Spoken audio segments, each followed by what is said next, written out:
Olá a todos, eu, como sempre, sou o Vlad para a História, atiro e sei coisas sobre atirar. Hoje estou no TSN de Legnano, onde estou dando uma olhada em uma arma muito interessante que eles têm aqui na coleção. Para todos, isso pode parecer uma Colt 1911 bem comum e, em parte, vocês estariam certos, com certeza. O corpo e muitas outras características da arma são de uma Colt Série 70, porque o corpo é de uma Colt Série 70. No entanto, o que mais nos interessa é o que há dentro dela. Porque há uma conversão interessantíssima para calibre 22, feita por um dos personagens mais pitorescos que o mundo das armas de fogo já viu. Na verdade, não são muitos os inventores de armas que tiveram um filme feito sobre suas vidas. Aliás, acho que podemos contar esses filmes nos dedos de uma mão. Na década de 50, de fato, foi lançado um filme sobre Carbine Williams, o apelido de David Marshall Williams. Um personagem extremamente excêntrico, difícil, mas também genial, que criou, em especial, dois projetos. O segundo, talvez o mais famoso de todos, a carabina M1, uma carabina que, aliás, espero conseguir trazer para vocês nas próximas semanas. No entanto, não muitos sabem que essa carabina usa uma patente de David Marshall Williams, apresentada em 1931 e aprovada 6 anos depois, porque era bastante complicada, em 1937, patente que, no entanto, o próprio Williams havia usado para criar outra arma, esta aqui. David Marshall Williams nasceu em 1900 na Carolina do Norte, é filho de agricultores. Essencialmente, sua infância, com muitos irmãos e irmãs, muitos dos quais morreram na infância, foi passada trabalhando nos campos. O garoto é inteligente, porém tem um temperamento difícil, até mesmo uma mente criminosa. Ele é expulso da escola na 8ª série do ensino fundamental. Existem muito mais séries do ensino fundamental nos Estados Unidos, só para destacar esse ponto. Então, antes mesmo de completar 14 anos, ele começa a trabalhar como aprendiz de ferreiro, onde aprende suas primeiras habilidades mecânicas, o manuseio de máquinas. Aos 15 anos, ele tenta se alistar na Marinha, mente sobre sua idade, assina dizendo que tem 17 anos e é brevemente alistado. Mas então a Marinha rapidamente descobre sua verdadeira idade e o expulsa. Eles não podiam recrutar garotos tão jovens, nem mesmo naquela época. Em 1917, ele vai para a Academia Militar de Blackstone, na Virgínia. No entanto, ele será expulso, aqui também será expulso por roubo de propriedade do governo, porque ele havia roubado alguns rifles e várias munições. Enfim, o rapaz claramente se interessava por armas, mas também era uma alma bastante turbulenta. Aos 18 anos ele consegue se casar e depois do casamento acaba trabalhando para uma companhia ferroviária. No entanto, um dia, enquanto trabalhava em uma ferrovia, ele vê um pássaro, decide pegar uma arma escondida e atirar no pássaro, mas erra o tiro. No entanto, ele acaba sendo demitido. Veja, esse é um tema recorrente na vida de David Marshall Williams. Você entende perfeitamente como esse material, um personagem desse tipo, se encaixa muito bem em um filme. Nesse período inicia a Lei Seca na América, após a Primeira Guerra Mundial. De fazendeiro da Carolina do Norte, David Marshall Williams faz a única coisa que muitos podiam fazer naquela época. Começa a destilar álcool clandestinamente junto com alguns sócios. Eles continuam com essa operação de produzir o chamado moonshine, que é chamado de moonshine, ou seja, ao luar, porque é feito ilegalmente, à noite. Um dia, os xerifes descobrem que eles fazem isso e fazem uma incursão no campo de produção. E nessa incursão, David Marshall Williams, agora na verdade as dinâmicas não são muito claras, porque ele sempre se defendeu, mas no caos, um dos xerifes morre e David Marshall Williams é acusado de ter atirado nesse xerife. E ele será condenado por um júri de 12 pessoas a 30 anos de trabalhos forçados na prisão. A prisão, porém, para David Marshall Williams também apresenta uma oportunidade. Ele é designado, graças às suas habilidades e trabalhos anteriores, para a oficina mecânica da prisão, onde rapidamente, graças ao bom trabalho que realiza, chama a atenção dos guardas. E graças à sua preparação, à sua aptidão natural para armas de fogo, ele acaba começando a consertar as armas dos guardas da prisão e, em muitos casos, chega até mesmo a melhorá-las. De uma vida turbulenta, ele vira detento modelo e conquista mais confiança. Até que sua mãe, na verdade, faz com que ele tenha o necessário na prisão para até mesmo trabalhar em seus projetos.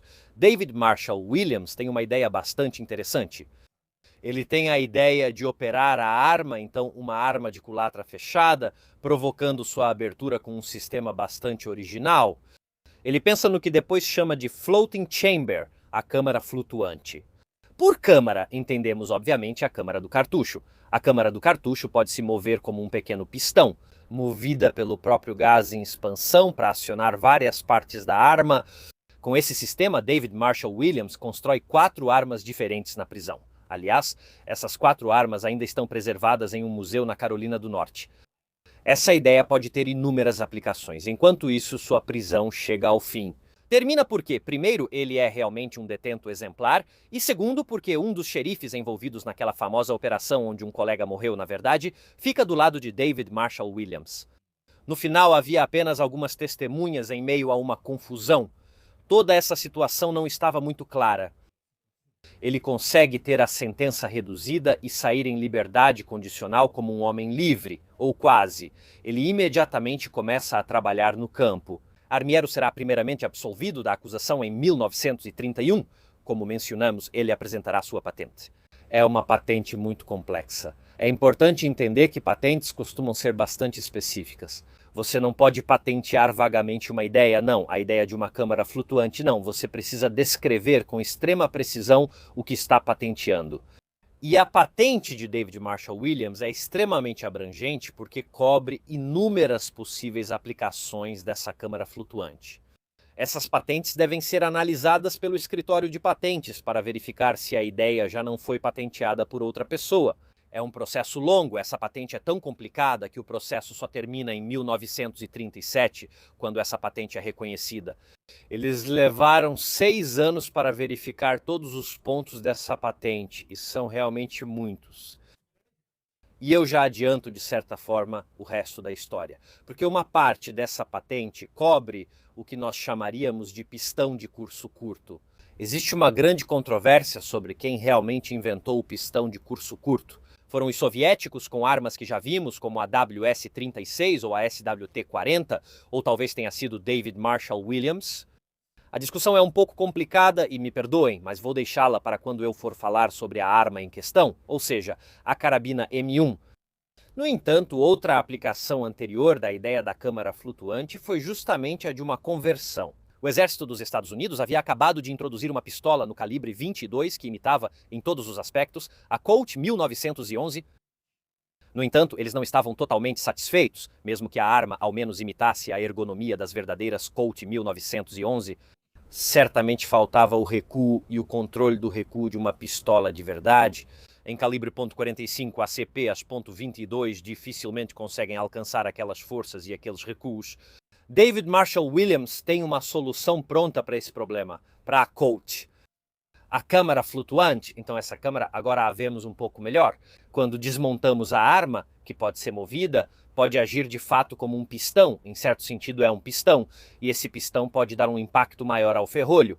Em poucas palavras, eu tenho uma 22 com recuo, aumentado recuo, que, como veremos durante o teste de tiro, certamente não é o do 45. A CP, porém, acrescenta algo. Isso agradou muito aos Estados Unidos, que adotaram confusamente a Colt Service Model Ace. Desta vez, uma segunda versão com esse sistema foi então produzida pela Colt, uma terceira versão. Já que essas duas anteriores que mencionamos eram pistolas construídas do zero, a terceira versão, por outro lado, era uma prática. Conversão. Você podia pegar qualquer pistola Colt 1911 e colocar o kit de conversão, e ela funcionaria. Mas vamos mover a câmera, dar uma olhada de perto em como funciona essa conversão e como funciona essa câmara flutuante. E já que estamos no stand de tiro, obviamente vamos testá-la à distância. A conversão da Colt Service Model Ace parece qualquer Colt, pelo simples fato de que, de certa forma, ela é qualquer Colt. No entanto, se a armação é de uma Colt Série 70, neste caso específico, repito, porque pode ser aplicada a qualquer 1911, claramente outros elementos não são. O ferrolho, o cano e o carregador são diferentes. Vemos então a inscrição QLT convincente Conversion Unit Automatic Caliber 22, que é o nome comercial que foi dado a esse projeto. Vemos também claramente no carregador o belíssimo cavalinho rampante da Colt, com também aqui a inscrição Colt 22 Long Rifle. Outra coisa que nos revela que é uma 22 é a inscrição no cano. O que vocês veem aqui? Enquanto o corpo da arma é sempre, repito, o da Colt Série 70, dá para perceber também um pouco pela coloração diferente do acabamento.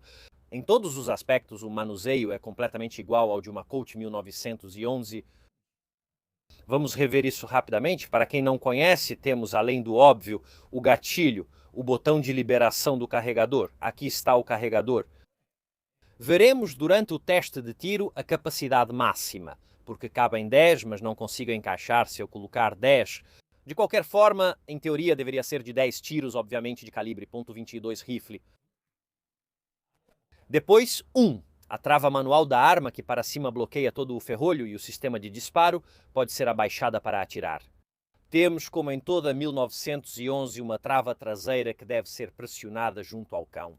Obviamente, aqui se trata de uma ação simples e temos uma alavanca de hold open, que também serve como alavanca para a desmontagem da arma. Fora isso, não há diferenças particulares em relação às Colt 1911 normais. Claramente, a diferença encontramos no interior. Podemos, em parte, ver essa diferença ao notar que o cano da arma ao redor da câmara é dividido em dois. E se eu coloco alguma coisa, não dá para ver muito bem. Mas essa parte pode se mover para frente e para trás. Ela se move alguns milímetros, mas se move. Vamos desmontar assim. Conseguimos ver um pouco melhor isso. Como se desmonta? Primeiro desmontamos como uma Colt 1911 comum. Após confirmar que está descarregada e tirar o carregador, ativamos a trava de segurança para facilitar o processo. Precisamos remover a mola. Vou pegar ela junto com a sua guia de mola. E o bushing do cano, aqui está. Dessa forma, podemos remover a trava de segurança, puxar o ferrolho para trás até a posição de desmontagem, que é esse pequeno entalhe. Aqui, retirar a alavanca do hold open é empurrar o ferrolho para frente e, atenção, remover tudo. Atenção, pois há uma parte um pouco complicada. Essa parte aqui que é o ejetor da arma. E assim podemos continuar, admito, com um pouco de Tetris. Porque é preciso acertar o ponto certo, remover, porque aqui todas as peças precisam estar perfeitamente encaixadas. Aqui está o cano, e então o ferrolho é simplesmente um ferrolho de Colt 1911 adaptado para essa função. Não há ressaltos de travamento aqui, como podem ver, e o obturador está presente. O percussor é descentralizado. Para o calibre 22...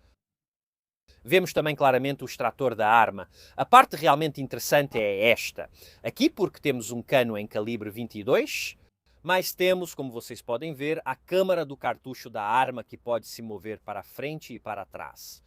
Como vocês podem ver, o movimento é limitado por esta extensão no cano, onde normalmente nas Colt 1911 encontraríamos a guia que faz a arma oscilar. Aqui, no entanto, temos um movimento de 23 milímetros, como eu já havia mencionado, mas isso é um pistão de gás. De fato, a bala já está no cano. Quando o cartucho é inserido, o cartucho dispara, a bala já está no cano, então ela começa a acelerar.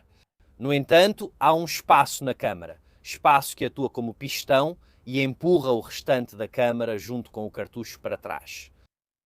Podemos entender um pouco melhor isso removendo essa câmara fluida. Como vocês podem ver, ali começa o cano, enquanto aqui dentro é inserida a munição. Agora não se preocupem, este é um cartucho de verdade, mas com a arma desmontada para esta demonstração. Basta, podemos inseri-lo. E como vocês podem ver, a bala já está saindo, porque já está sendo inserida no cano. E como vocês podem ver, há um anel aqui, menor, entre aspas. Os gases começarão a escapar por esse anel dentro do cano e vão empurrar. Isso aqui, de certo modo, funciona como um pistão para trás. Colocamos de volta o cartucho de propósito para não ter munição, enquanto estamos manipulando a arma desmontada.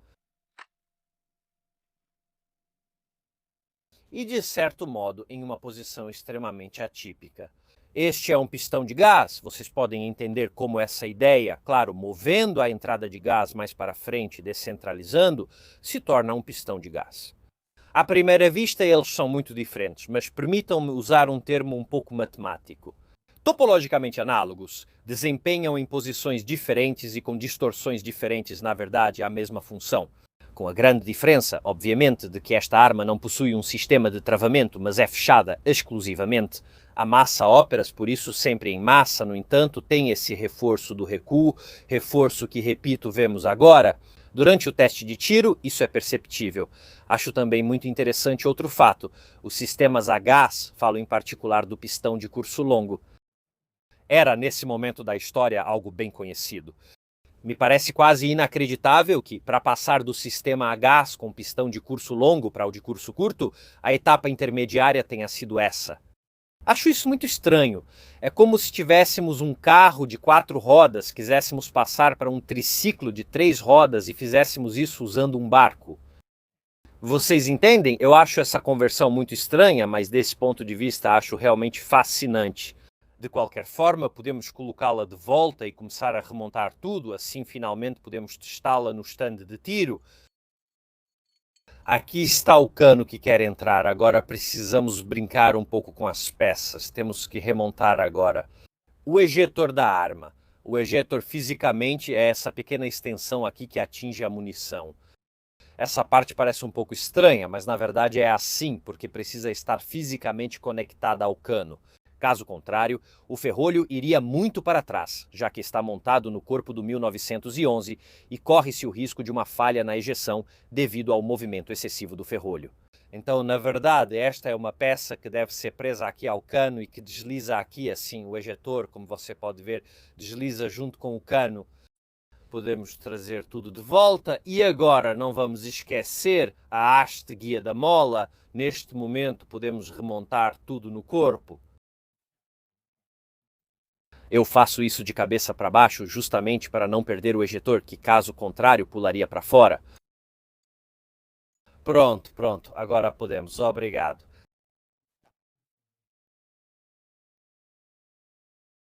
Para trás aqui com o carrinho, estamos bem alinhados e vamos recolocar. Pronto, aqui está.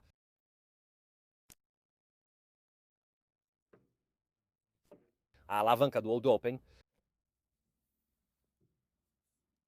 Pronto, aqui está. Cuidado para não fazer a marca do idiota na arma, como podem ver, aqui não está presente. Então não coloquem para baixo, girem para a posição, tem que entrar reto.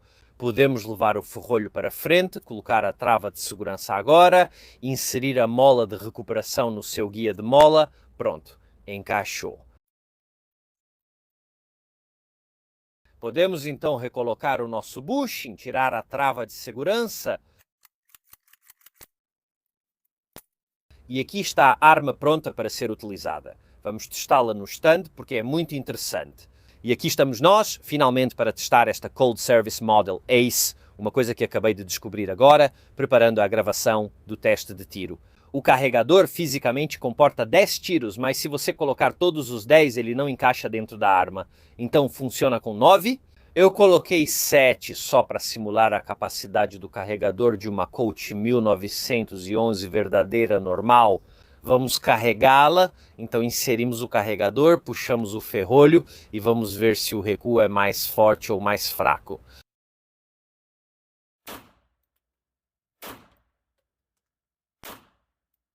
Acho que essa aqui não recarregou, de fato. Não, tudo bem, considerem essa conversão. Fazia anos, se não décadas, que não disparava.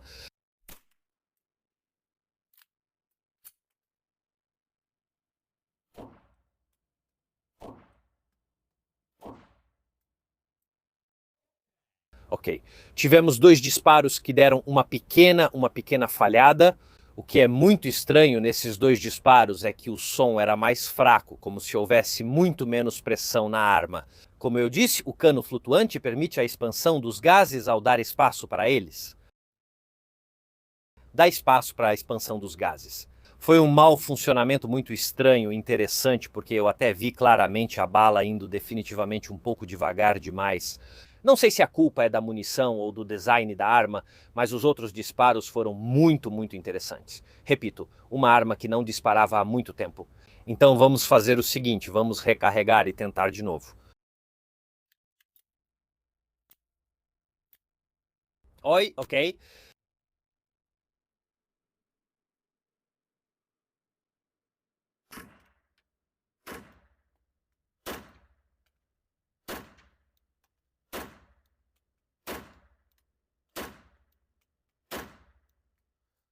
Ok, esse carregador funcionou perfeitamente. Então, simular o recuo de uma ponto .45 com uma ponto .22 é impossível e, francamente, essa conversão não consegue fazer isso. No entanto, é verdade que o recuo é bem mais forte do que o de uma ponto .22, ou seja, dá para sentir a diferença. Se eu tivesse que comparar com algum calibre que talvez vocês conheçam ou que a maioria de vocês reconheça, eu diria que lembra muito o 7,65 Browning, que não é o 32CP, mas também é conhecido do outro lado do oceano, então não é exatamente um calibre potente. No entanto, é consideravelmente diferente e mais nervoso do que um 22, que é uma munição muito menor. Então, um pouco desse efeito de recuo adicional, há uma certa necessidade de gerenciar um pouco melhor a elevação da arma. Tudo bem, claro, um atirador experiente não se importa muito, porém vejo como isso é possível. É para recrutas, talvez que precisem passar por um processo, talvez um processo de aprendizado. Não chegar diretamente ao 45 pode ser algo interessante e com certeza vou dizer, talvez a coisa mais importante para mim ou para os atiradores esportivos, acrescento, não é indiferente. Fator sorriso fundamental para se divertir no stand de tiro. Bem, o recuo diverte, vamos dizer, às vezes, atirar com calibres grandes. Fazemos isso porque é divertido. E com certeza adiciona um pouco desse fator, então não é nada ruim. Como vocês podem ver pelo meu sorriso, é uma coisa boa.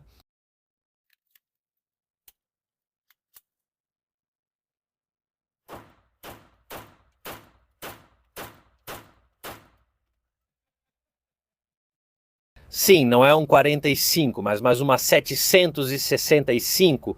Browning está certo, é mais forte e dá mais satisfação. Isso é engraçado. Além disso, obviamente, uma pessoa aprecia alguns fatores em uma conversa desse tipo. Obviamente, que a ergonomia da arma, inclusive no que diz respeito aos controles, mas o peso continua o mesmo. Aliás, como vocês podem ver, o corpo desta arma é de uma Colt Série 70 comum, uma arma que inclusive já mostramos aqui no canal. Se quiserem recuperar esse vídeo, cliquem no canto superior direito. E tem outra coisa importante para os proprietários de armas, especialmente na Itália: as conversões não ocupam espaço. Na denúncia, para quem não sabe do que estou falando, existem limites numéricos de posse, a posse de armas de fogo é limitada, e armas, mas uma conversão desse tipo é, digamos, associada a uma arma já existente, não ocupa um espaço na denúncia. Então, de fato, posso disparar dois calibres diferentes, convertendo a mesma arma, que legalmente continua sendo apenas uma arma e, portanto, não aumenta esses limites. Então, também é uma ótima coisa, desse ponto de vista, para essa necessidade puramente legal dos proprietários de armas na Itália. Acho que está se tornando a minha ponto .22 preferida aqui do Tessin de Legnano.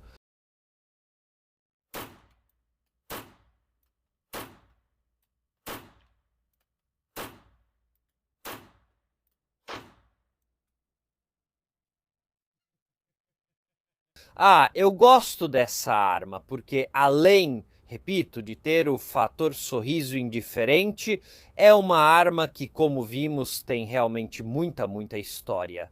Nem sempre com pequenas ponto .22 há tanta história para contar.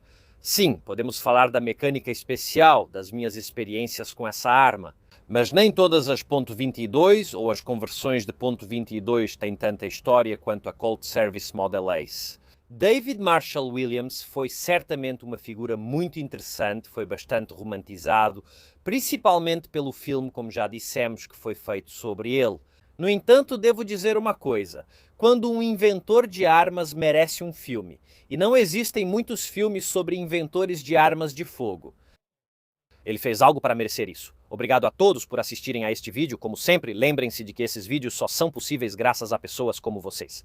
Vocês que me disponibilizam essas armas. Sem a contribuição de pessoas generosas, isso não seria possível. Se vocês gostaram deste vídeo, lembrem-se de deixar um like, comentar e, se ainda não fizeram isso, se inscrever no canal. Para vocês é completamente gratuito.